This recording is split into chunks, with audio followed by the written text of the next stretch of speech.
Si on réveille ce truc, franchement, on va avoir de gros problèmes. Ça se passe à plus de 600 mètres de profondeur à côté de Cuba. Bien sûr, je parle de Cuba, le pays. Voilà, pas autre chose. Et en fait, dans la péninsule de Guanahacabibe, c'est à l'ouest de Cuba, il y a des chercheurs qui ont trouvé un truc de cinglé mental. Et encore aujourd'hui, on n'est pas sûr de ce que c'est. À plus de 600 mètres de profondeur, ils ont trouvé une méga structure sous l'eau. Au début, ils se demandent, qu'est-ce que c'est que ce truc de fou, en fait, sur lequel on est tombé, là? Ils envoient des signaux sous l'eau, etc., pour que les signaux rebondissent, et que du coup, ils voient à peu près à quoi ressemble la structure sous l'eau. C'est une ville. Mais écoutez.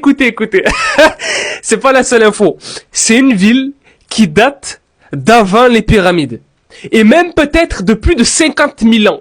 Sauf qu'il y a un énorme problème avec ce truc-là. C'est pour ça que ça fait flipper les scientifiques. D'abord, une ville qui date d'avant les pyramides d'Égypte.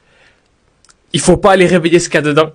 Sinon, on va avoir de gros problèmes. Mais le plus gros problème, c'est que, étant donné que c'est assez compliqué de faire des datations, etc., de certaines choses, etc., sous l'eau, il y a même des chercheurs qui établissent carrément la vieillesse de ce truc-là, sous l'eau, de cette espèce de ville, à plus de 50 000 ans. Mais il y a un problème. C'est quoi le problème? Il y a plus de 50 000 ans, dans cette zone-là du monde, il n'y avait pas d'humains qui construisaient des trucs. Donc ça veut dire que, c'est qui a fait ça? Et c'est là où les scientifiques, justement, ils sont un peu bloqués. C'est-à-dire qu'il y a trois possibilités. Première possibilité, c'est bien des êtres humains qui l'ont construit et tout. Et du coup, faut qu'on revoie l'histoire parce que c'est pas bon ce qu'on a. Deuxième possibilité, c'est un truc naturel qui s'est fait naturellement, etc. Mais c'est un peu bizarre parce que dans cette ville-là, il y a des zones qui ressemblent à des rues, etc., des quartiers, on dirait une ville. Troisième possibilité, c'est pas des humains qui l'ont construit. Mais donc c'est quoi? Est-ce que vous voyez le problème ou pas ou... Cette structure-là, sous l'eau, à plus de 600 mètres de profondeur sous l'eau, elle est en train de casser le cerveau à tout le monde. C'est aux Caraïbes, etc. Bien sûr, il y a plein de personnes qui ont commencé à faire des théories. Ah, on a trouvé l'Atlantide. Ah, le triangle des Bermudes.